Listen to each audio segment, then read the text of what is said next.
Yo guys, balik lagi di channel gue Dharma MH, dan kali ini gue akan ngebahas tentang F1 lagi. Dan ya, sesuai request dari beberapa penonton, kali ini gue akan membahas tentang karir Sebastian Vettel.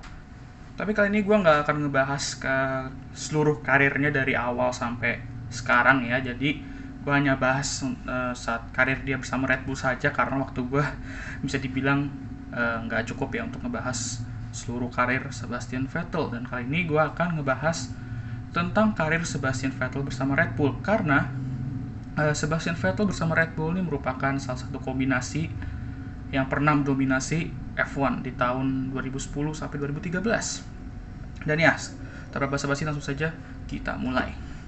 Sebastian Vettel bergabung di Red Bull di tahun 2009 berpasangan dengan Mark Webber dengan mobil RB5 ya. Jadi RB5 merupakan nama chassis ya. 2009 tentu regulasi baru, dan musim ini juga dikenang karena Brown GP yang menangi gelar juara di musim pertama dan satu-satunya di F1, dengan Jenson Button meraih satu-satunya gelar juara dunia dalam karirnya.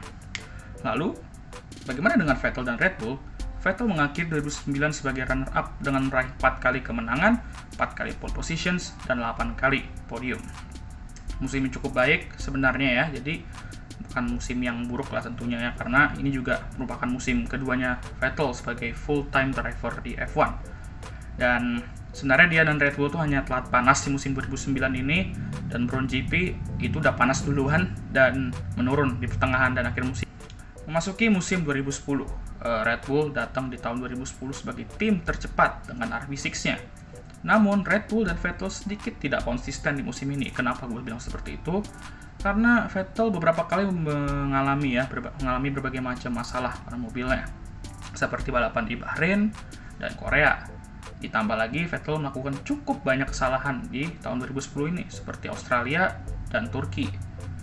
Dan ditambah lagi Mark Webber, kalau menurut gue di tahun 2010 ini benar-benar on fire banget ya. Jadi beberapa kali dia emang kelihatan lebih cepat dari Vettel ya. Dan setelah memasuki balapan terakhir di Abu Dhabi, ia berada di atas Vettel dalam klasemen di posisi kedua dengan jarak 8 poin dengan pucuk klasemen waktu itu Fernando Alonso ya, dan Vettel berada di posisi ketiga dengan 15 poin di belakang Alonso. Dan sama sekali Vettel belum pernah memimpin klasemen di tahun 2010 sampai di balapan Abu Dhabi tersebut. Akhirnya memimpin klasemen untuk pertama kali setelah balapan Abu Dhabi, balapan terakhir di tahun 2010. Yap, itu artinya ia menjadi juara dunia F1 tahun 2010 dan menjadi juara dunia termuda dalam sejarah F1. Dan sampai sekarang rekor itu masih berjalan. Dan Vettel mengakhiri musim 2010 dengan 5 kali kemenangan, 10 kali pole positions, dan 10 kali podium. Tentu saja ini merupakan tahun yang baik, namun tentu saja Vettel tidak berhenti di situ. Memasuki musim 2011 dan tahun 2011 ini merupakan salah satu tahun terbaik Vettel di F1. Benar-benar mendominasi musim 2011 dengan mobil RB7-nya. Ini juga kalau menurut gue ya, ini dikarenakan percaya dirinya yang meningkat karena juara dunia di tahun 2010, dan tentu saja dia ingin terus berkembang ya. Lalu mobil Red Bull yang diciptakan Adrian Newey dan beberapa orang-orang Red Bull ini juga merupakan salah satu mobil tercepat ya mobilnya ini ya. Dan udah benar juga di tahun 2011 ini F1 berganti dari ban Bridgestone ke Pirelli, dan Vettel benar-benar mempelajari ban baru Pirelli ini. Dan karena itu, ia memenangi gelar juara dunia F1 keduanya di Japanese Grand Prix, dan masih ada sisa 4 balapan lagi di musim itu. Dan akhirnya Vettel mengakhiri musim 2011 dengan 11 kali kemenangan, 15 kali pole positions, dan 17 kali podium dari 19 balapan. Dan ditambah lagi Webber yang mungkin sebenarnya sama ya dengan Vettel di tahun sebelumnya, maksudnya mereka benar-benar imbang. Di tahun 2011 hanya memenangi 1 balapan, dan itu pun balapan terakhir di Abu Dhabi. Gile enggak tuh guys. Masuki tahun 2011, dan bisa dibilang ini juga merupakan tahun yang cukup sulit ya untuk Vettel seperti 2010, karena performa Red Bull dengan mobil RB8-nya bisa dibilang cukup menurun jika dibandingkan dengan tahun 2011. Tahun 2012 ini menurut gua McLaren memiliki mobil tercepat, namun reliability dan inkonsistensi masih menjadi masalah utama McLaren di tahun 2012. Dan Red Bull juga sebenarnya memiliki banyak masalah ya mengenai reliability di tahun 2012. Dan setelah setengah musim, Vettel hanya memetik 1 kemenangan. Dan jaraknya dengan Alonso yang benar-benar mengejutkan juga, karena Ferrari juga sebenarnya di tahun 2012 itu bukan tim tercepat. Bahkan pas pramusim itu Ferrari di tahun 2012 mungkin bakal dikira di pertengahan ya, di midfield. Tapi Alonso berada di pojok klasemen ya, benar-benar pembalap hebat ya Alonso itu. Dan ya waktu itu jarak dia dengan Alonso di klasemen cukup jauh. Namun Vettel dan Red Bull bangkit setelah summer break. Dan di babak kedua dari musim 2012, dia memenangi 4 kali balapan secara berturut di Singapura, Jepang, Korea, dan India. Dan memasuki balapan terakhir di Brazil untuk memperebutkan gelar juara dunia dengan Alonso. Alonso lagi guys. Dan kali ini hanya dia dan Alonso. Oke, hanya 2 orang doang.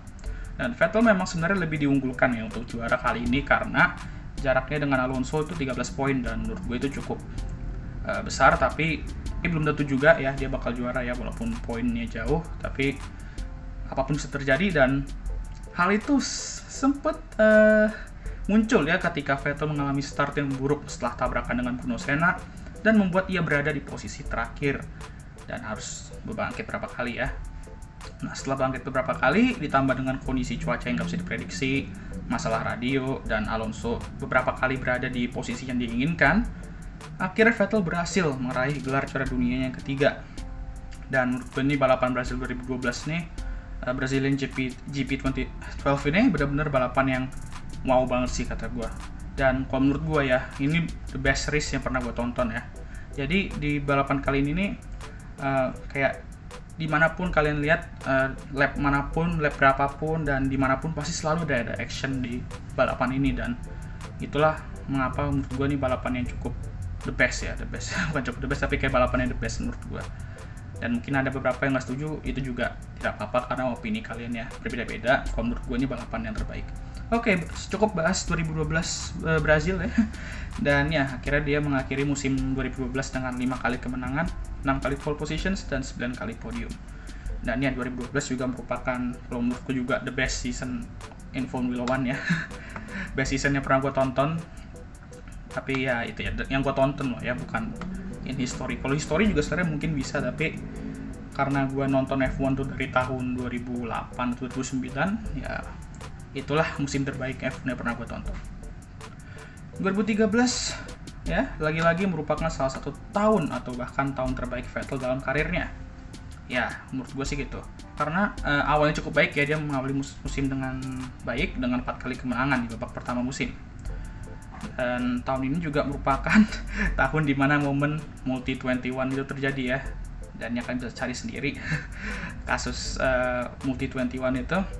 Lalu di babak kedua Vettel udah seperti dewa guys, dengan memenangi semua balapan dari Belgia sampai Brazil, 9 kali kemenangan berturut-turut, dan sampai sekarang belum ada yang bisa mereplika hal tersebut ya.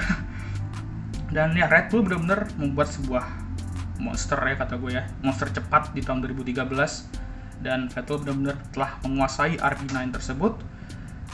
Ya akhirnya dia meraih gelar juara dunia keempat di Indian Grand Prix dengan sisa 3 balapan. Akhirnya dia mengakhiri musim 2013 dengan 13 kali kemenangan, 9 kali pole positions, dan 16 kali podium dari 19 balapan. Tahun 2013 merupakan tahun terakhir mobil F1 menggunakan mesin V8, dan akhirnya mereka di tahun 2014 menggunakan V6 turbo hybrid. Ya. Dan ya seperti yang gue bilang tadi, tahun 2014 regulasi baru dan rekan tim baru untuk Vettel di Red Bull. Setelah Mark Webber memutuskan untuk meninggalkan Red Bull dan F1 setelah 2013, Daniel Ricciardo bergantikan sesama Australianya ya. Dan kalau kita bahas tentang musim 2014, mungkin bukan musim untuk diingat ya, musim yang harus dilupakan sebenarnya untuk Vettel, karena mobil RB10 yang dibangun oleh Red Bull di hybrid era ini benar-benar kewalahan. Ditambah Mercedes yang dominasi di tahun ini dan sampai sekarang juga masih mendominasi ya. Dan ya Vettel juga kewalahan menghadapi rekan tim barunya Ricciardo. Dan ya Vettel mengakhiri musim 2014 dengan 0 kemenangan dan pole position juga nggak pernah. Lalu juga hanya dapat 4 kali podium. Sedangkan Ricciardo meraih 3 kali kemenangan dan 8 kali podium. Dan disinilah era Vettel dan Red Bull berakhir. Dan ya, ngomong-ngomong musim 2014-nya juga Vettel menjadi pembalap yang pembalap juara bertahan yang gagal mendapatkan kemenangan dalam semusim sejak Jacques Villeneuve di 1998 ya. Dan ya di sini juga era Vettel dan Red Bull berakhir.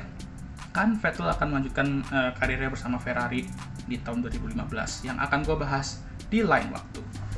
Jadi total statistik kita mau ngomong statistik.